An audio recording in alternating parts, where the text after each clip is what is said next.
కేంద్ర రాష్ట్ర ప్రభుత్వాలు రైతన్నలకు సంక్షేమ పథకాలు వర్తింపజేసేందుకు ఫార్మర్ రిజిస్ట్రీ విధానం అమల్లోకి తీసుకొచ్చింది.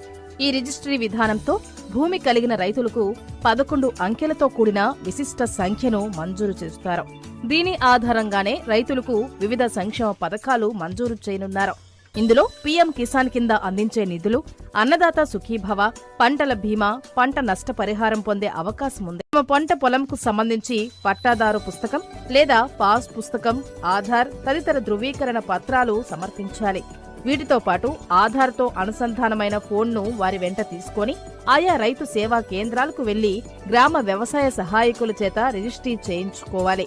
వారి ఫోన్కు వచ్చే ఓటీపీ ఆధారంగా వారి నమోదు జరగనుంది. అనంతరం వీరికి విశిష్ట సంఖ్య మంజూరు చేస్తారు. ఇక నెంబర్ ఆధారంగా రైతులు పథకాలు, రాయితీలు పొందేందుకు అవకాశం ఉందని ఏడీఏ రాజ్ కుమార్ వివరిస్తున్నారు.